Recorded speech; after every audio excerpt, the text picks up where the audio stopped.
عزیزان گرامی وقار، یہ محفل میلاد مصطفیٰ ہے۔ رسول کریم صلی اللہ تعالی علیہ وسلم کی آمد پاک کا تذکرہ کرنا، جس کے لیے اللہ تعالیٰ نے ایک خاصیت عطا فرمائی۔ نبی پاک صلی اللہ تعالی علیہ وسلم کی ہر چیز خاص ہے۔ کائنات میں آپ دیکھیں، حضور کو ہر چیز ایک مخصوص دی گئی ہے۔ حضور نے فرمایا، اللہ تعالیٰ نے لوگوں میں سے بنی اسماعیل کو منتخب کیا، بنی اسماعیل میں سے بنو کنانہ کو، بنو کنانہ میں سے بھی اللہ تعالیٰ نے چنا قریش کو، اور قریش میں سے بھی اللہ نے چنا بنو ہاشم کو، اور بنو ہاشم میں سے اللہ تعالیٰ نے مجھے پسند فرمایا، مجھے چنا۔ حضور اکرم صلی اللہ تعالیٰ علیہ وسلم کے لیے اس روئے زمین کا سب سے اعلیٰ خاندان چنا گیا۔ میرے آقا کس خاندان میں پیدا ہوئے؟ قریش خاندان میں۔ وہ قریشی نہیں جو آپ لوگ بولتے ہیں، یہاں تو قصاب کو اور گوشت کاٹنے والے کو بھی قریشی کہا جاتا ہے۔ قریش یہ خاندان ہے جن کو آج عربی میں قرشی بھی کہا جاتا ہے۔ حضور پاک صلی اللہ تعالی علیہ وسلم کو سب سے افضل خاندان میں پیدا کیا گیا، اور اس کے علاوہ اللہ تعالیٰ نے رسول کریم صلی اللہ علیہ وسلم کو پیدا کرنے کی جگہ بھی سب سے خاص منتخب فرمائی۔ وہ اس روئے زمین کی سب سے افضل جگہ مکہ مکرمہ کو اللہ تعالیٰ نے اپنے حبیب کے پیدا ہونے کے لیے پسند فرمایا۔ تو میں یہ کہنا چاہتا ہوں، حضور صلی اللہ علیہ وسلم کی ہر چیز خاص ہے۔ پیدا ہونے کا دن بھی خاص، پیدا ہونے کی جگہ بھی خاص، پیدا ہونے والے جس خاندان میں وہ خاندان بھی خاص۔ اس کے علاوہ روایات میں یہ ہے کہ اللہ تعالیٰ نے قیامت تک جو سب سے اچھے لوگ پیدا ہونے والے تھے، سب سے اچھے لوگ، ان سب کو چن کر کے اللہ نے رسول اللہ کا صحابی بنا دیا۔ صحابہ دنیا کے سب سے اچھے لوگوں میں سے ہیں، حضور کے ساتھی بھی سب سے مخصوص۔ میرے ان چند جملوں کے بعد اب آپ کا ذہن میں قریب کرتا ہوں۔ نبی پاک کے پیدائش کی جگہ خاص، نبی پاک صلی اللہ علیہ وسلم کا خاندان خاص، نبی پاک صلی اللہ علیہ وسلم کو دیے گئے ساتھی صحابہ بھی خاص۔ اسی سے اندازہ یہ ہوتا ہے کہ قیامت تک حضور کے تذکرے کرنے والی محفلیں بھی خاص ہوتی ہیں۔ ہر ایک کو یہ حصہ نہیں دیا گیا ہے۔ حضور کی میلاد منانے کی محفلیں بھی خاص ہیں، ہر ایک کو نہیں دی گئیں۔ یہی موسم ہے میرے عزیزو، جاؤ پہچانو، مسجدیں بھی پتہ چلتی ہیں، چہرے بھی پتہ چلتے ہیں۔ مخصوص نبی پاک صلی اللہ تعالی علیہ وسلم کا ذکر کرنے والی قوم کو بھی اللہ تعالیٰ نے چنا ہے، اور فخر کرو کہ اللہ نے اس قوم میں ہم کو چنا ہے۔ یہ قسمت ہمارے حصے میں آئی ہے کہ ہم حضور اکرم صلی اللہ تعالی علیہ وسلم کی آمد کا تذکرہ کرتے ہیں، چوں چرا کیے بغیر۔ اپنے گھر کے بچوں کی میلاد یا اپنے گھر کے بچوں کی پیدائش کے دن سے کے بجائے ہم نبی رحمت صلی اللہ علیہ وسلم کی آمد کے تذکرے زیادہ بیان کرتے ہیں۔ وجہ یہ ہے کہ سنیوں کا یہ ماننا ہے کہ ہمارے پاس جو کچھ بھی ہے وہ برکت رسول اللہ کی ہے۔ وہ جو نہ تھے تو اور وہ جو نہ ہوں تو۔ اب جب سب کچھ رسول اللہ صلی اللہ علیہ وسلم کی برکت سے ہمیں ملا ہے، تو میرے عزیزو، دنیا احسان فراموش ہو تو الگ بات ہے، لیکن جو احسان کو مانتے ہیں وہ اس احسان کے دن کو بھی یاد رکھتے ہیں۔ آج 15 اگست ہمارے ملک کی یوم آزادی کو ہم یاد رکھتے ہیں، انڈیپینڈنس ڈے ہے۔ پورے ملک میں ترنگے لہرائے جاتے ہیں، لوگ اپنی تیاریاں، مٹھائیاں، خوشیاں سب کا اظہار کرتے ہیں۔ کیوں؟ اس دن ایک خاص تحفہ ملا تھا اس ملک کو کہ غلامی سے آزادی آئی۔ لیکن میں پوچھتا ہوں، ملک کے آزاد ہو کر 80 سال ہو گئے، ابھی تک کیوں آزادی کی خوشی مناتے ہو؟ جن کو آزادی ملی تھی وہ تو چلے گئے دنیا سے، وہ باپ دادا تھے، ان کو آزادی ملی ہوگی, تم کو کس چیز کی آزادی ملی؟ نہیں, آپ یہ کہیں گے اگرچہ ہمارے باپ داداؤں کو آزادی ملی تھی, لیکن اس ملک کو آزادی ملی وہ ہمارے لیے ایک نعمت کا دن تھا, اس لیے ہم اس کا اظہار کرتے ہیں. اس پر تو وہ لوگ بھی سوال نہیں کرتے جو میلاد کے متعلق سوال کرتے ہیں. وہ بھی جھنڈے لگاتے ہیں برابر, کھڑے ہو کر کے جن گن بھی پڑھنا پڑتا ہے, سب کچھ کریں گے. دیش کی بات ہے, ہم بھی اس ملک سے محبت کرتے ہیں اور اس کی آزادی کے دن کو خوشی سے مناتے بھی ہیں. لیکن وہ کیسے کٹور دل والے لوگ ہیں جو حضور پاک صلی اللہ تعالی علیہ وسلم کی آمد کے دن کو اتنا بھی نہیں تسلیم کرتے کہ وہ کروڑوں لوگوں کی آزادی کا دن تھا, بلکہ پوری کائنات کو ظلم سے آزادی دلانے والے کا دن تھا. وہ رسول پاک صلی اللہ تعالی علیہ وسلم کی ولادت باسعادت سے مجھے بتاؤ, کیا کائنات میں ہر ظلم سے آزادی کا دن نہیں ہے یہ؟ آئی نئی حکومت سکہ نیا چلے گا, عالم میں رنگ بدلا. تاریخ پڑھو تو پتہ چلے گا کہ اس دن ہوا کیا کیا تھا. بلکہ پیدا ہونے سے پہلے میرے آقا صلی اللہ علیہ وسلم کے اس روئے زمین پر آنے سے پہلے جو حالات بدلے تھے عرب کی سرزمین پر, ملک شام اور ملک فارس, اس وقت نئی الگ الگ چیزیں وجود میں آئیں. ایک دریا تھا جو سوکھ گیا, ایک دریا جو سوکھا ہوا تھا وہ جاری ہو گیا, جو ہمیشہ سوکھا رہتا تھا وہ جاری ہو گیا اچانک. یہی ربیع الاول شریف. اور کسرا کے دربار میں کنگورے گر گئے. ایران کا آتش کدہ جو 1000 سال سے وہ لوگ آگ جلا رہے تھے, پوجا کرتے تھے, اگنی پوجا, کبھی آگ کو بجھنے نہیں دیتے تھے, اچانک ایک دن آگ بجھ گئی جو 1000 سال سے جلی ہوئی آگ تھی. اور فارس کا بادشاہ جس کو کسرا کہا جاتا تھا, اس کے محل میں اچانک دیوار میں دراڑ پڑ گئی, زلزلہ آ گیا, دیوار پھٹ گئی. جس بادشاہ کا یہ یقین تھا کہ 1,00,000 لوگ مل کر کے اس کے قلعے کو کچھ نہیں کر سکتے, اچانک اس کے قلعے میں شگاف, دیوار پھٹ گئی. یہ سارے معاملات کیوں ہوئے؟ اس وقت کے بڑے لوگوں نے کاہنوں کو بلایا, جوتشوں کو پوچھا کہ یہ عجیب و غریب معاملات کیوں پیش آ رہے ہیں. جوتشوں نے اپنی طرف سے تحقیق کر کے یا اپنے علم نجوم کے مطابق دیکھ کر کے بتایا کہ بادشاہ سلامت, اس روئے زمین پر کوئی ایک بچہ ایسا آیا ہے جس کی وجہ سے کائنات میں یہ تمام چیزیں بدل رہی ہیں. انہوں نے اس وقت بشارت دی تھی اور وہ دن تھا یہی ربیع الاول شریف کا. اب میں آپ کو ایک شعر کی طرف لے کر کے جاتا ہوں. حضور پاک صلی اللہ علیہ وسلم کی آمد ہوئی تو فارس میں کیا ہو گیا؟ زلزلے آ گئے. کیا ہوا تھا؟ زلزلے آئے اور قلعہ جو تھا اس کا بادشاہ کا وہ پھٹ گیا, دراڑ پڑ گئی. آپ دیکھیں وہ تو وہ زمانہ تھا جب حضور کی آمد ہوئی تو فارس میں زلزلہ بھی آیا اور دیوار قلعے کی پھٹ گئی. اور اعلیٰ حضرت اسی واقعے کو یاد کر کے سنیوں سے کہتے ہیں بھولنا مت اس واقعے کو, بھولنا مت اس واقعے کو. حضور کے آنے کے دن فارس میں زلزلے آئے تھے اور دیوار پھٹ گئی تھی. اب تم ہر بار حضور کی میلاد کی خوشی مناؤ تاکہ بار بار حضور کی نفرت رکھنے والوں کے قلعوں کے اندر زلزلہ آتا رہے. حشر تک ڈالیں گے ہم, ہاں اس شعر کا یہی مطلب ہے, حشر تک ڈالیں گے ہم پیدائش مولا کی دھوم. ارے مثل فارس نجد کے قلعے گراتے جائیں گے. فارس کے مثل, فارس میں تو قلعہ اس میں تو دراڑ پڑ گئی تھی, اور اب ہم میلاد منائیں گے تو نجدی قلعوں کے اندر زلزلہ آ جائے گا. مثل فارس نجد کے قلعے گراتے جائیں گے, خاک ہو جائیں عدو جل کر مگر ہم تو رضا, دم میں جب تک دم ہے ذکر ان کا.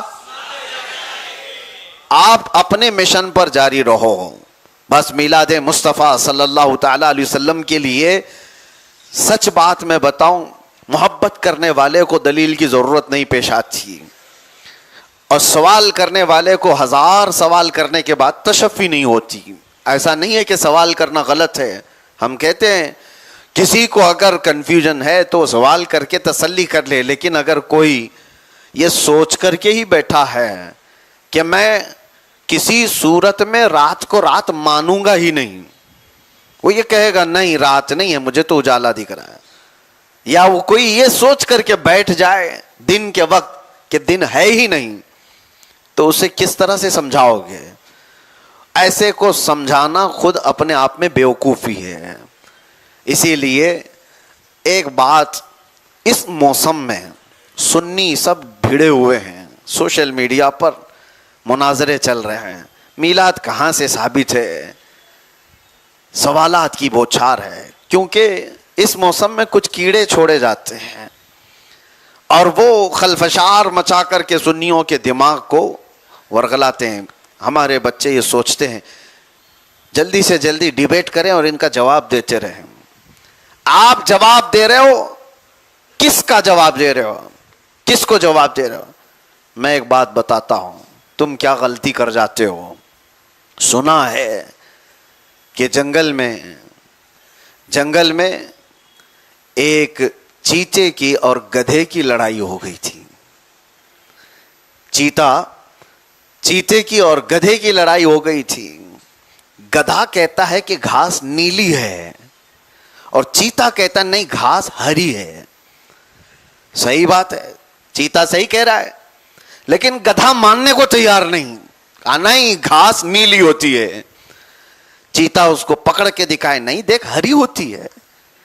لڑائی بہت بڑھ گئی, گدھا ماننے کو تیار نہیں. اخیر میں طے یہ ہوا کہ جنگل کا راجا شیر ہے, اس سے فیصلہ کرا لے. دونوں آئے, شیر بادشاہ ہے, اپنا معاملہ بتایا. چیتا کہتا ہے بادشاہ سلامت, یہ دیکھو گدھا مانتا نہیں, گھاس کو نیلی کہتا ہے. بادشاہ نے پوچھا شیر نے, تو کیا کہتا ہے؟ کہا گھاس ہری ہے, جو ہری ہے میں ہری بتا رہا ہوں. شیر نے کوڑا منگوایا اور کہا چیتے کو 10 کوڑے مارو, چیتے کو 10 کوڑے مارو. تو چیتا گھبرا گیا, تم تو میری برادری والے ہو, پھر بھی تم مجھے مروا رہے ہو, میں نے کیا غلط کیا کوڑے مارنے کے لیے چیتے کو؟ حالانکہ صحیح کہہ رہا تھا گھاس ہری ہے. بادشاہ نے کہا تجھے گھاس ہری ہے کہنے پر نہیں مارا جا رہا ہے, گدھے سے بحث کیوں کیا اس پر مارا جا رہا ہے. تو دلیل کس کو دے رہا ہے؟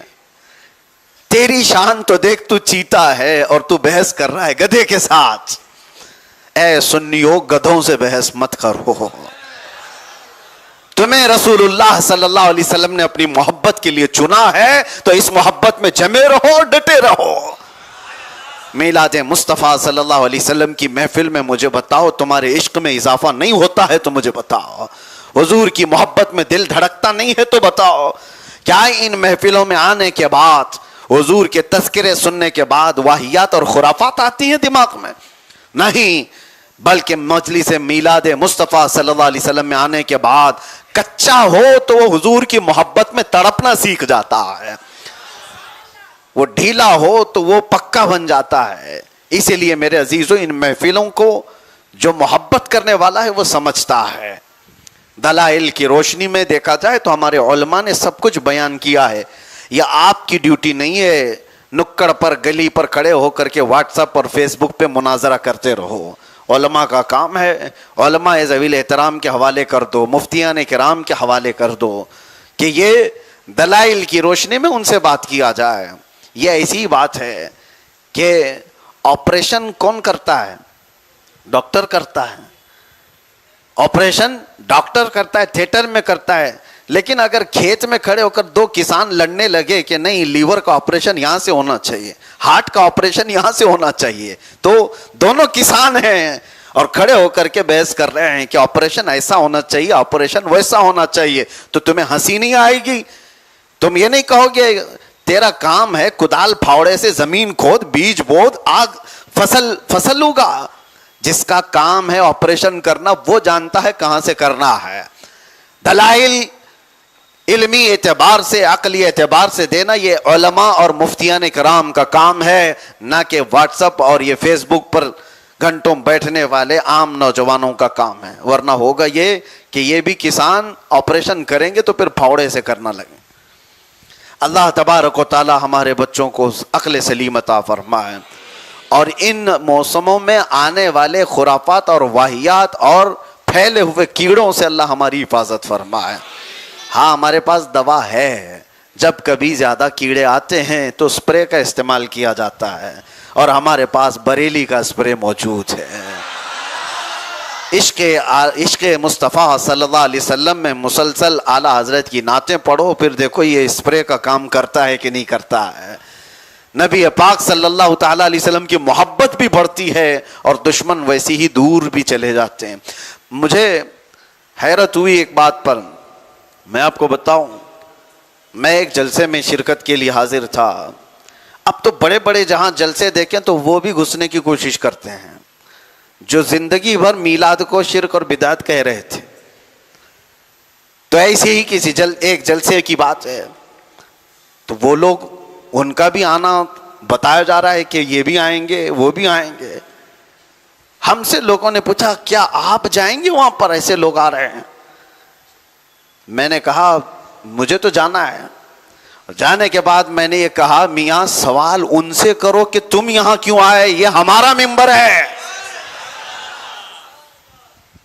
جہاں حضور پاک صلی اللہ علیہ وسلم کی میلاد کا ذکر کرنا ہے وہ تو ہمارا ممبر ہے، سوال ان سے کرو۔ پبلک کو دیکھا تو آ گئے، لوگوں کو بہلانے پھسلانے کے لیے آ گئے۔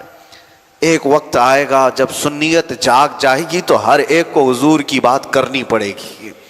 انہیں اگر لوگوں کا ہی تصور اور خیال ہے تو دیکھنا حضور پاک صلی اللہ تعالی علیہ وسلم کی میلاد کی باتیں وہ بھی کرنے لگ جائیں گے۔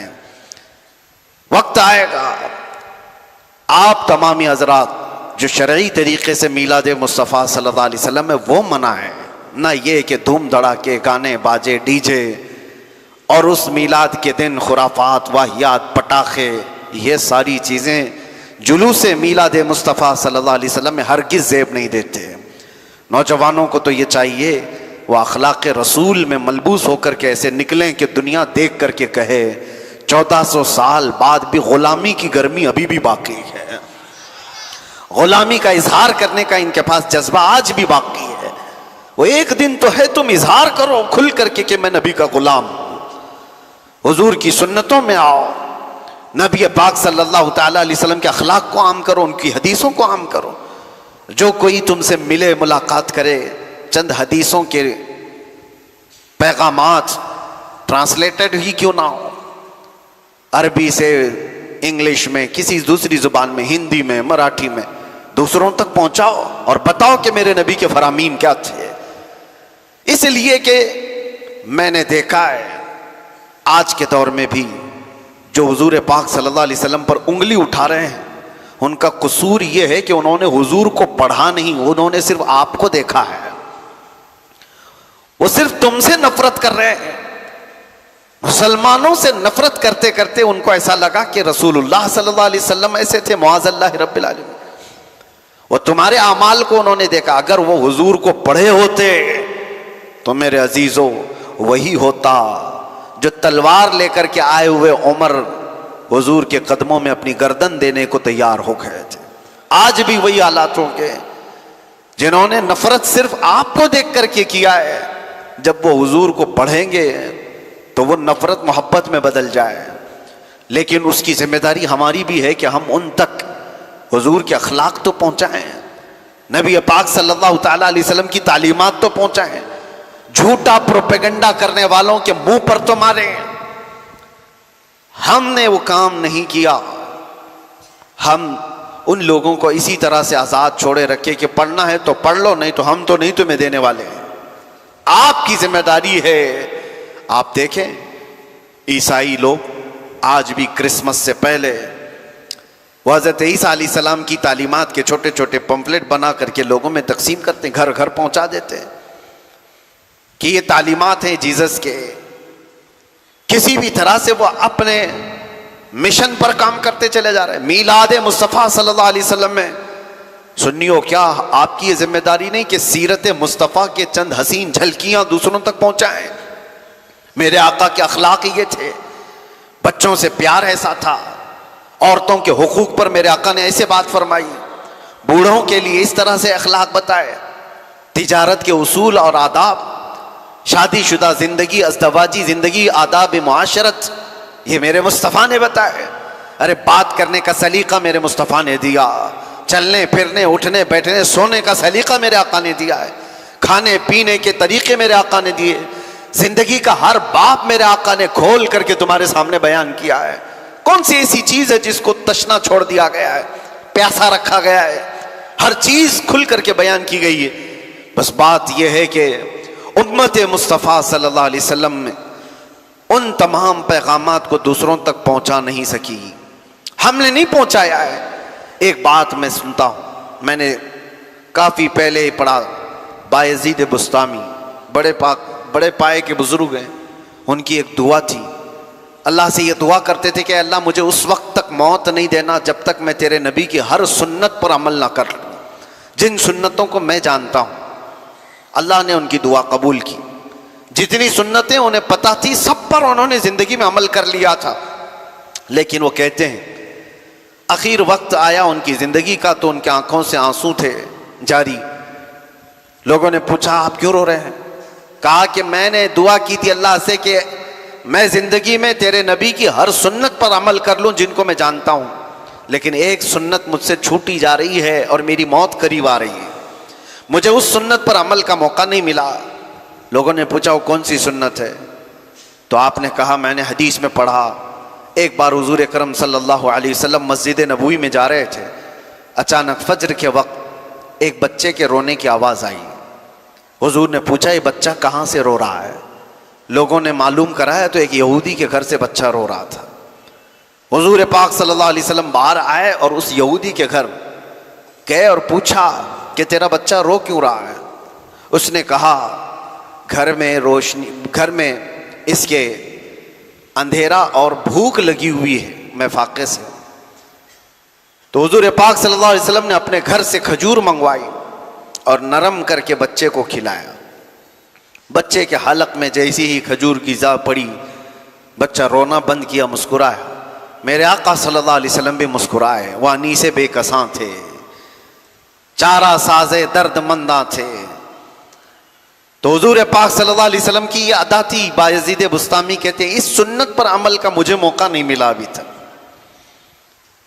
ہوا یہ کہ زندگی کے ایام گزرتے گئے، ایک دن بایزید بسطامی کہتے ہیں فجر کی نماز میں وہ جا رہے تھے، اچانک ان کو بھی ایک بچے کے رونے کی آواز آئی۔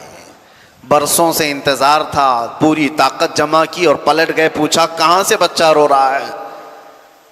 لوگوں نے بتایا کہ فلاں گھر سے، جا کر کے دیکھا تو ایک عیسائی کا گھر تھا۔ پوچھا تیرا بچہ کیوں رو رہا ہے؟ کہا گھر میں اندھیرا ہے، روشنی نہیں ہے۔ تو آپ نے اپنے گھر سے چراغ منگوایا اور اس کے گھر میں روشنی کی، اور آپ نے بھی کھجور منگوائی اور بچے کو کھجور کھلایا۔ اس کا بچہ خاموش ہوا۔ وہ عیسائی پوچھتا ہے تم میرے گھر میں بچے کے رونے کی آواز سے کیوں اتنا بے قرار ہو؟ نہ تیرا اور میرا کوئی رشتہ ہے، ہمارا کوئی رشتہ نہیں، بچہ میرا رو رہا ہے، آپ کو کیوں بے قراری؟ بایزید بسطامی نے کہا ارے نادان، یہ میرا اپنا عمل نہیں، میرے نبی کی سنت پر عمل کرنے آیا ہوں، یہ میرے آقا کا عمل تھا۔ وہ عیسائی کہتا ہے اتنے صدیوں کے بعد غلاموں کے جب عمل کا یہ حال ہے تو پھر آقا کا حال کیا ہوگا؟ اس نبی رحمت صلی اللہ علیہ وسلم کی محبت کیسی ہوگی؟ بس یہ سنت پر عمل کا جذبہ تھا بایزید بسطامی کا، کہ جس کا بچہ رو رہا تھا اس کا بچہ چپ تو ہوا ہی، لیکن بچے کا باپ اسلام میں بھی داخل ہو گیا۔ عزیزان گرامی، حضور پاک صلی اللہ علیہ وسلم کے اخلاق اگر دوسروں تک پہنچائے ہوتے تو یہ انقلاب تو آتا۔ ایسا نہیں ہے کہ سب کٹھور دلیں ہیں، لوگوں کا دماغ بنایا گیا پروپیگنڈے کی ذریعے سے، ان کے دلوں میں کچھ شریر قسم کے فتین لوگوں نے نفرت ڈالی ہے، لیکن اگر اس نفرت کو ختم کرنا ہو تو آپ کو بھی تو محنت کرنی چاہیے۔ آپ پھیلائیں میرے مصطفیٰ کی سیرت کو، حضور پاک صلی اللہ تعالیٰ علیہ وسلم کے اخلاق کریمانہ کو۔ آج بھی دنیا محتاج ہے۔ دنیا کو یہ بتاؤ سب سے اعلیٰ اخلاق اس دنیا کو کس نے دیے ہیں؟ انگریزوں نے اس کا اعتراف کیا ہے، انگریزوں نے اس کو قبول کیا ہے کہ اس روئے زمین پر سب سے اعلیٰ اخلاق سب سے پہلے دینے والے محمد الرسول اللہ صلی اللہ تعالی علیہ وسلم. دنیا آج اتنی ترقی پر آ گئی کہ ان تعلیمات کو چھپایا گیا اور اپنے نام سے پرچار کرنے لگ گئے کہ ہم ہیں لوگوں کو اخلاق سکھانے والے ہیں. یہ کیا اخلاق سکھاتی ہیں؟ جن کو پیشاب کا سلیقہ نہیں معلوم وہ اخلاق کیا سکھائیں؟ انہیں دنیا داری صرف اور صرف دولت اور سیاست اور تمکنت چاہیے. اخلاق تو میرے مصطفیٰ کے تھے، صحابہ کے تھے. آج میلاد مصطفیٰ صلی اللہ تعالی علیہ وسلم میں آپ کی یہ ذمہ داری ہے کہ خود کو بھی ان اخلاق میں ڈھالو اور دوسروں تک ان اخلاق کا پیغام پہنچانے کی کوشش کرو. تمہارے عمل دوسروں تک پہنچا سکتے ہیں. بہرحال حضور پاک صلی اللہ تعالی علیہ وسلم کے اس میلاد کے آنے سے پہلے آپ کو کثرت سے ایک اور عمل کرنا چاہیے. کون سا ایسا عمل ہے جو حضور کی محبت کو بہت تیزی سے بڑھاتا ہے؟ امام غزالی سے پوچھا گیا حضور پاک صلی اللہ علیہ وسلم کی محبت میں اپنے آپ کو بڑھانا ہے تو کیا کرنا چاہیے؟ آپ نے فرمایا کثرت سے درود پڑھو، حضور کی محبت بڑھتی چلی جائے گی. بیٹھتے اٹھتے چلتے پھرتے سوتے جب موقع ملے کثرت سے درود پڑھو. اس لیے کہ دنیا میں جو جس کا نام بار بار لیتا ہے اس کے دل میں اس کی محبت بڑھتی چلی جاتی ہے، بڑھتی چلی جاتی ہے. اسی لیے ہم نے اعلان بھی کیا، ہر سال ہمارا یہ مشن بھی ہے کہ ہم 1200 کروڑ مرتبہ درود 12ویں سے پہلے پڑھنے کا اعلان کرتے ہیں. بحمدہ تعالی پچھلے کئی سالوں سے الامان کی طرف سے ہمارے جو اعلان ہوا تو لوگوں نے اتنے درود پڑھے کہ ایک سال تو 12,000 کروڑ سے بھی زیادہ ہو گئے، اس سے بھی زیادہ ہوا. آپ سے بھی میں کہتا ہوں کہ 12ویں شریف آنے والی ہے، کثرت سے درود پڑھیں. اور ہم نے جو اعلان کیا وہ پیج موجود ہے، اس میں اپنا اندراج کروائیں. انشاءاللہ العزیز کل ہی آپ کا یہ فقیر مدینہ طیبہ حاضر ہوگا انشاءاللہ. انشاءاللہ کل میں سفر پر جاؤں گا اور جتنے لوگوں نے درود پاک پڑھا ہے وہ نذرانہ حضور کی بارگاہ میں ہم بنفس نفیس پیش کرنے کی سعادت حاصل کریں گے انشاءاللہ. کثرت سے درود پڑھو. ہاں ایک بات یہ بھی یہاں پر میں آپ کو بتا دوں، کچھ لوگ جہالت کی حد ہو گئی. آپ کو لگے گا لطیفہ سنا رہے ہیں. 2 سال پہلے جن لوگوں نے مجھے اریسٹ کیا تھا بڑے دھوم دھام سے لے کر کے گئے تھے اور بڑے بڑے ادھیکاری ہیں. آپ کی آنکھیں پھٹی رہ جائیں گی میں بتاؤں تو. انویسٹیگیشن چل رہا ہے، سب طرح سے ڈھونڈ کر نکالا گیا ہے کہاں سے کیا کیا ہے. تقریریں سب جمع ہیں، کلپیں سب جمع ہیں، کیا کیا بول کے آیا سب چیزیں. لیکن فوکس اس بات پر تھا کہ پیسہ کتنا جمع کیا ہے اس نے. سارے اکاؤنٹ چھان مارو، میرے آس پاس رشتہ دار سب کے اکاؤنٹ چھان مارو. باہر سے کوئی فنڈنگ تو نہیں آتی. بحمدہ تعالی ہمارے اکاؤنٹ میں 5 روپے بھی باہر کا کسی کا آیا ہوا نہیں ہے. ہمارے پاس کوئی ایسی چیز نہیں. لیکن ایک بڑے آفیسر کو ایک بہت بڑی چیز مل گئی ہمارے موبائل سے. موبائل ان کے پاس تھا، توجہ سے سنیں. اور اس میں گروپس بنے ہوتے ہیں واٹس ایپ کے، ٹیلی گرام کا بھی گروپ تھا. وہ صاحب پکڑ کر کے لے آئے کہ آپ کی ایک چیز ملی ہے. کہا یہ جو آپ نے اناؤنس کیا ہوا ہے یہ 1200 کروڑ یہ کہاں ہے بتاؤ. آپ نے اعلان کیا ہے چندہ کیا ہے، یہ جو 1200 کروڑ آپ نے جمع کیا ہے وہ کہاں دبا کے رکھے ہو. پہلے تو میں ڈرا میں 1200 کروڑ کہاں سے لایا. جب انہوں نے دکھایا تو مجھے لگا کہ جہالت یہاں تک بھی ہوتی ہے.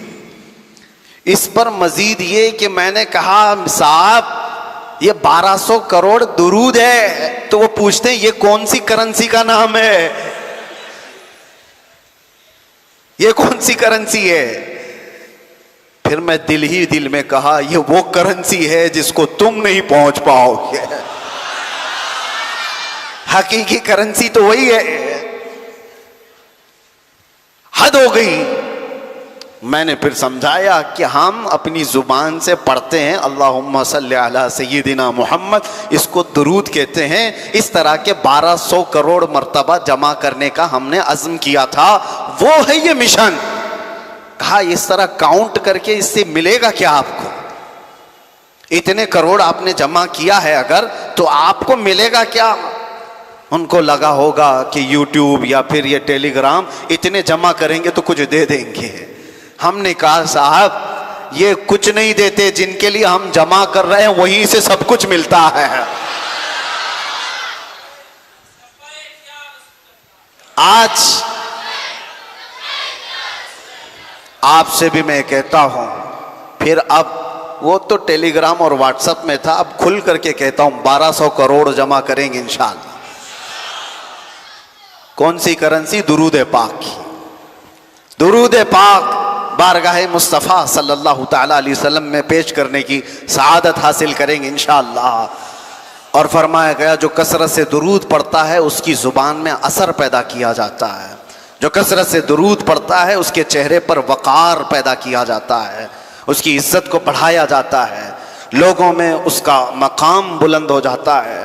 کثرت سے درود پاک پڑھنے والا کبھی بے برکتی کا یا محتاجی کا شکار نہیں ہوتا۔ کثرت سے درود پاک پڑھنے والا جھگڑے فسادات کسی اور برے کام میں متہم نہیں ہوتا کہ اس پر کوئی تہمت لگی ہو۔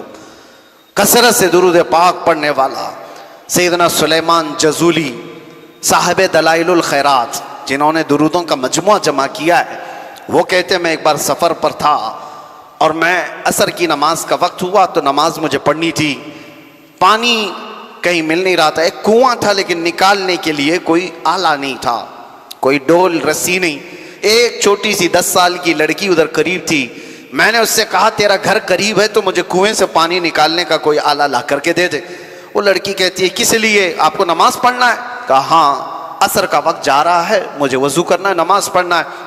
وہ کہتی ہے ٹھیک ہے میں آپ کے پانی کا انتظام کرتی ہوں۔ کنویں کے قریب آئی اور کچھ پڑھا، اس کنویں میں اس نے تھوک دیا۔ جیسے ہی اس کا تھوک گرا کنویں کا پانی جوش مارتا ہوا اوپر آ گیا۔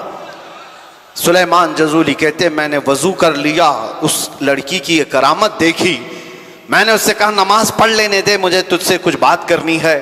نماز پڑھنے کے بعد وہ واسطہ دیتے ہوئے کہتے اللہ کا واسطہ بتا بچی کیا تو نے وظیفہ کیا؟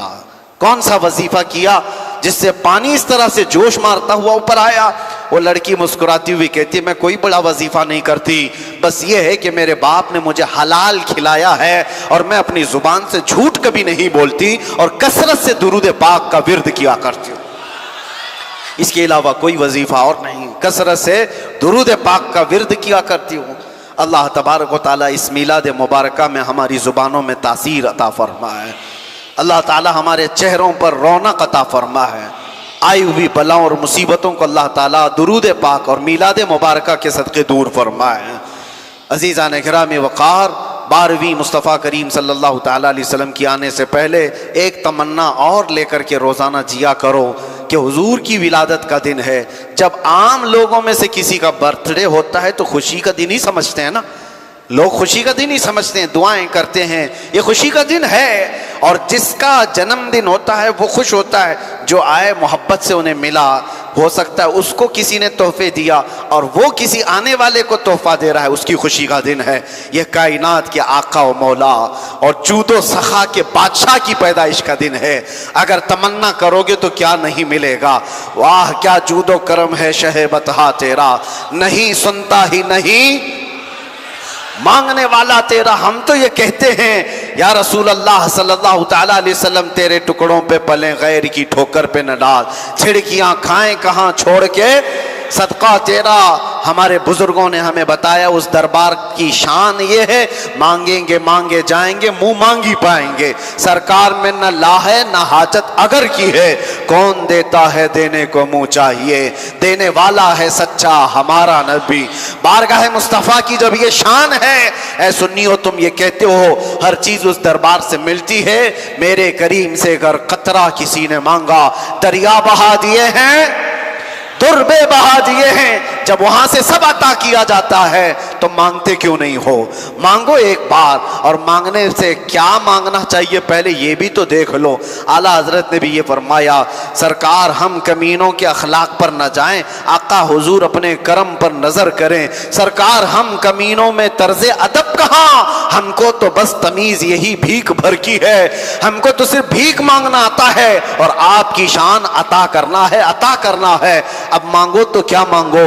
لوگوں نے بچے مانگے، بزنس مانگے، تجارت مانگی، اولاد، اپنے بھائی بہن، گھروں کی بیماریوں کی صحت و عافیت، شفا، بہت کچھ مانگا ہوگا، لیکن ایک عاشق رسول جب مانگتا ہے اسے 12ویں شریف میں کم از کم یہ مانگنا چاہیے، یا رسول اللہ سنا ہے آپ ہر عاشق کے گھر تشریف لاتے ہیں، سنا ہے آپ ہر عاشق کے گھر تشریف لاتے ہیں، میرے گھر میں بھی ہو جائے چراغا۔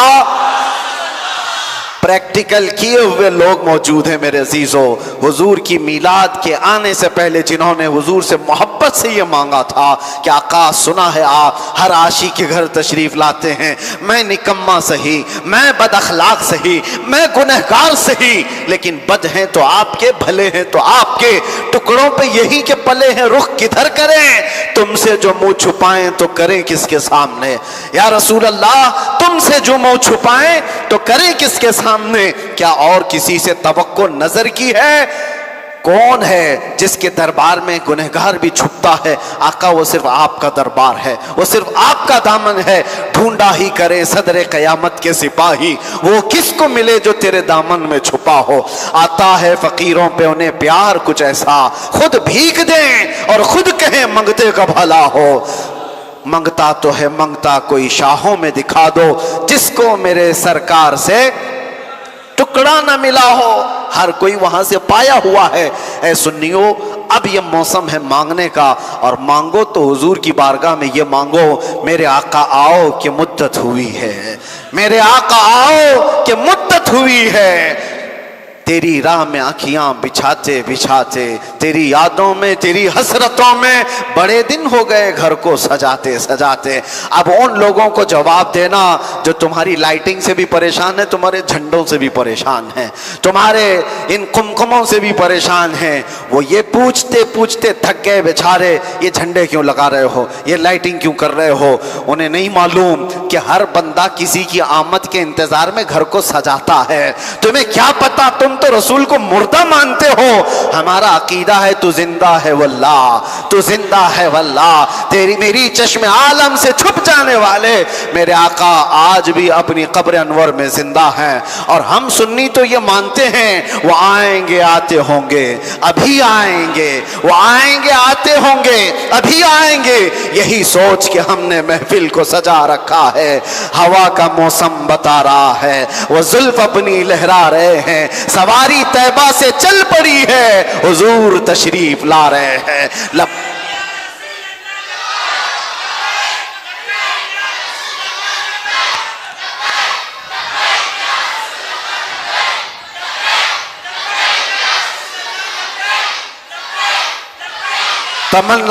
تمنا یہ کرو کچھ ایسا کر دے میرے کردگار آنکھوں میں، ہمیشہ نقش رہے روئے یار آنکھوں میں، انہیں نہ دیکھا تو کس کام کی ہیں یہ آنکھیں کہ دیکھنے کی ہے ساری بہار آنکھوں میں۔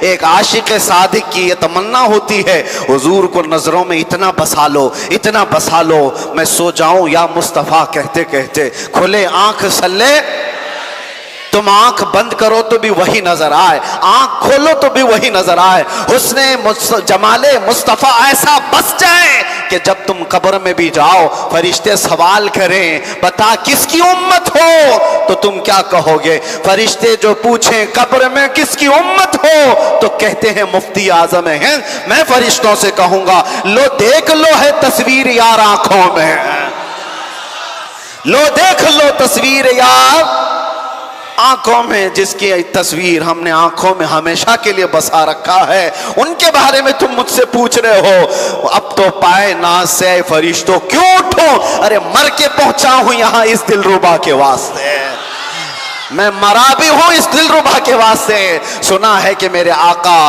قبر میں تشریف لاتے ہیں تو میں مر گیا تاکہ میرے آقا تو تشریف لائیں.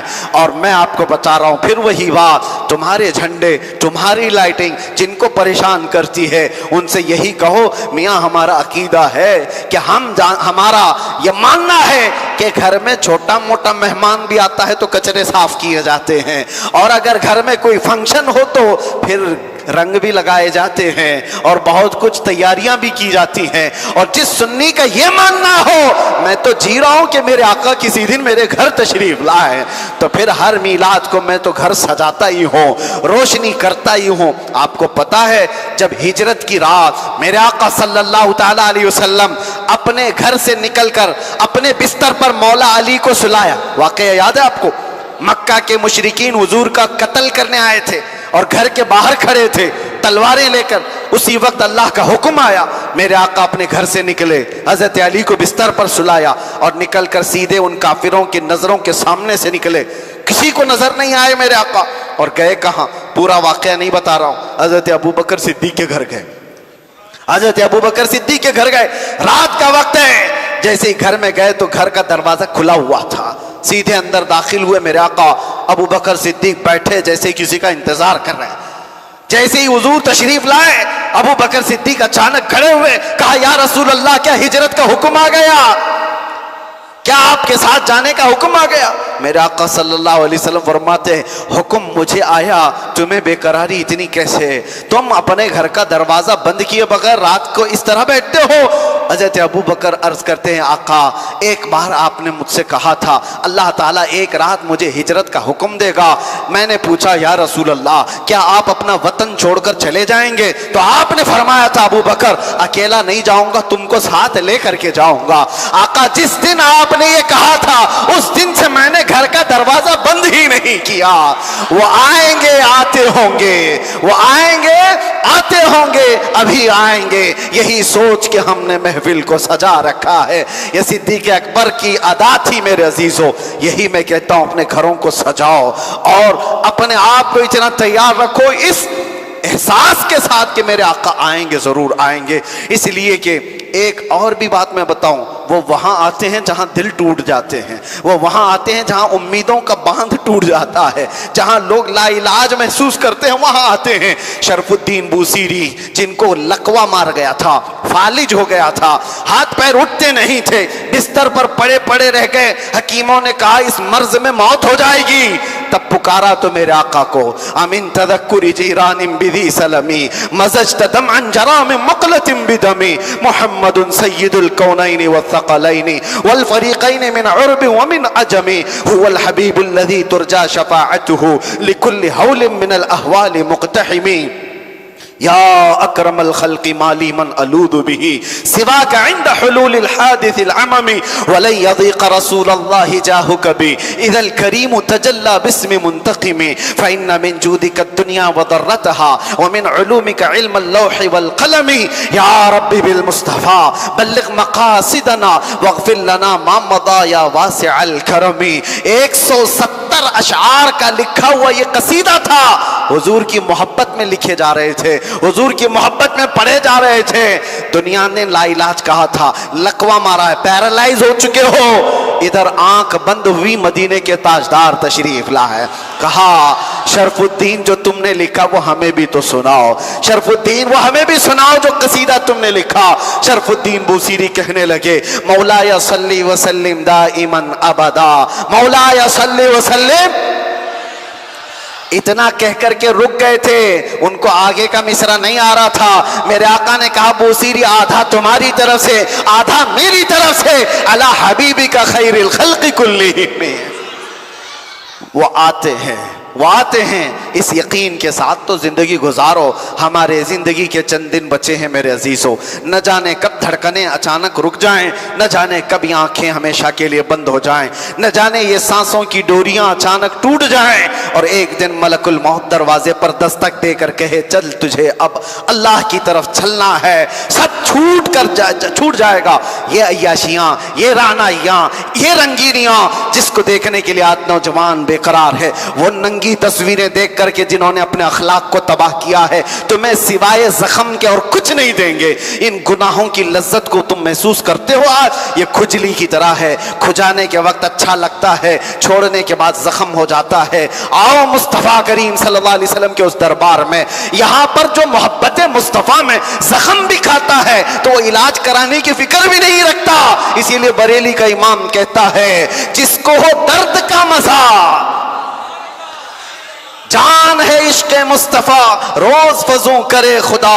جس کو ہو درد کا مزہ ناز دوا اٹھائے کیوں، پھر کے گلی گلی تباہ ٹھوکریں سب کی کھائے کیوں. دل کو جو عقل دے خدا تیری گلی سے جائے کیوں. وہ حسین چہرہ ایک بار نظر آ جائے جس کو دیکھنے کے بعد جنت کو دیکھنے کی تمنا ہی لوگ ختم کر دیں. صحابہ کرام کہتے ہیں حضور کو جو دیکھتا تھا وہ پلکیں جھپکانا بھول جاتا تھا. حضور سے جو مصافحہ کرتا تھا وہ اپنا ہاتھ کھینچنا بھول جاتا تھا. حضور پاک کے بغل میں جو بیٹھتا تھا وہ خوشبوؤں سے ایسا معطر ہو جاتا تھا کہ اسے دنیا کی کوئی خوشبو عزیز نہیں لگتی. واللہ جو مل جائے میرے گل کا پسینہ، مانگے نہ کبھی عطر نہ پھر چاہے دلہن پھول. مدینے کی دن دلہنوں کو حضور کا پسینہ لگایا گیا تھا خوشبو میں. روایتیں بتاتی ہیں ان کی 7ویں نسل تک وہ خوشبو آیا کرتی. عزت سے نہ کیوں مر جائے ہم نام محمد پر، عزت سے نہ کیوں مر جائے ہم نام محمد پر. یوں بھی کسی دن ہم کو دنیا سے تو جانا ہے. لبیک لبیک لبیک یا رسول اللہ، لبیک لبیک یا رسول. بیان اگر اچھا لگا ہو تو ویڈیو کو لائک اور چینل کو سبسکرائب ضرور کریں.